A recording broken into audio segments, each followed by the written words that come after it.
अगर हम तय करें,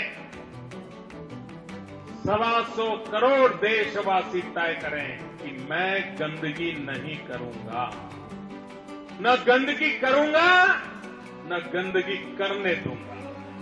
अगर गंदगी से देश को मुक्ति दिलानी है तो फिर हमें तय करना होगा, हम गंदगी नहीं करेंगे। महात्मा गांधी ने हमें गुलामी से मुक्ति दिलाई, हम भारत मां को गंदगी से मुक्ति दिलाएं। ये काम हम सबका है, हम सबको करना है। देशवासियों के पास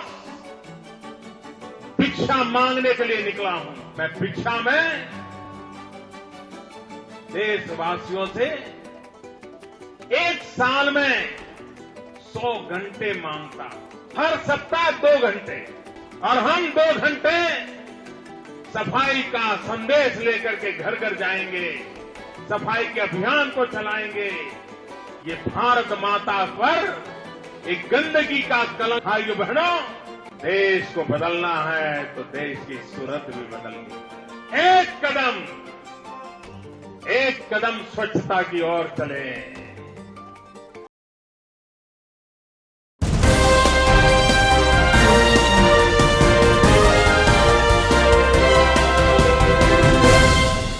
జెమినీ షార్ట్ ఫిల్మ్ ఛానల్కి స్వాగతం. ఈరోజు వార్తల్లోని ముఖ్యాంశాలు. ప్లాస్టిక్ నిర్మూలించేందుకు ప్రభుత్వం తగు చర్యలు తీసుకుంటుంది. పర్యావరణాన్ని దృష్టిలో పెట్టుకుని ప్రభుత్వం వారు ఇంటింటా మొక్కలు పంపిణీ చేశారు. గాంధీ జయంతి సందర్భంగా స్వచ్ఛ భారత్ ఎంత ఉత్సాహంగా జరుపుతున్నారు. దాని అప్డేట్స్ మా ప్రతినిధి రాజు మనకి వివరిస్తారు. చెప్పు రాజు, అక్కడ సెలబ్రేషన్స్ ఎలా జరుగుతున్నాయి?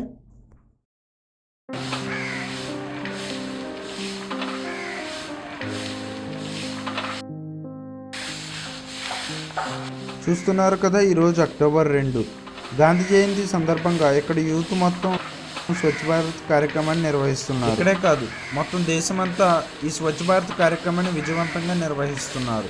ఇప్పుడు ఇక్కడ యూత్ లీడరు స్వచ్ఛ భారత్ గురించి కొన్ని విషయాలు మనతో పంచుకుంటారు. ఈరోజు అక్టోబర్ 2 గాంధీ జయంతి సందర్భంగా స్వచ్ఛ భారత్ అనే కార్యక్రమాన్ని నిర్వహించడం మాకెంతో సంతోషంగా ఉంది. ఈ భారతదేశంలో పుట్టి ఈ కార్యక్రమాన్ని జరుపుతున్నందుకు మాకెంతో గర్వంగా ఉంది. స్వచ్ఛ భారత్ ఏక్ కదం స్వచ్ఛతా కి ఓర్. చూస్తున్నారు కదా, మీరు కూడా ఇందులో పాల్గొనండి. మరిన్ని అప్డేట్స్ కోసం చూస్తూనే ఉండండి Gemini short film channel. Cameraman భానుతో రాజు. చూశారు కదా, ఈ వార్తలు ఇంతటితో సమాప్తం. నమస్కారం. మీరేంటారు ఇక్కడ? మీకు తెలియదా?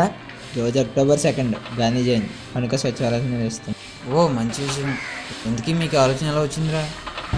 అదేం లేరా, పబ్లిసిటీ కోసం రమ్మంటే వచ్చింది. స్వచ్ఛ భారత్ అంటే ఏంటో తెలుసా మీకు? దేశాన్ని పరిశుభ్రంగా ఉంచడానికి చేసిన గొప్ప కార్యక్రమం. అలాంటి దాన్ని పబ్లిసిటీ చేసుకుంటున్నాం. స్వచ్ఛ భారత్ అంటూ వీడియోలు తీసి యూట్యూబ్లో న్యూస్లో చూసుకోవడానికి కాదు, పబ్లిసిటీ కోసం కాదురా. అయినా మేము సక్రమంగానే చేస్తున్నాం కదా. ఏంటి మీరు చేసేది? ఎప్పుడైనా మీ ఇంట్లో పాడేసిన చెత్త మీరు తీసారా? అలాంటిది ఇక్కడికి వచ్చి స్వచ్ఛ భారత్ చేస్తున్నారంటే అర్థం ఏంట్రా? గుర్తుపెట్టుకోండి, స్వచ్ఛ భారత్ అనేది ఒక మూమెంట్ కాదు, ఒక రోజు చేసి ఆపేసే పని కాదు. అదొక అలవాటుగా మార్చుకోవాలి. ప్రతిరోజు మనం టైంకి మన పనులు మనం ఎలా తెలియకుండా చేస్తున్నాం, ఇది కూడా అలాగే చేయాలి. సారీరా, ఈ షర్ట్ వేసుకునే అర్హత మాకు లేదు. మీ తప్పు మీరు తెలుసుకున్నారు చాలు. చెత్త తీయడమే కాదు, వేయకుండా చూసుకోండి. గుర్తుపెట్టుకోండి, స్వచ్ఛ భారత్ అంటే ఉద్యమం కాదు, మీరు మారండి.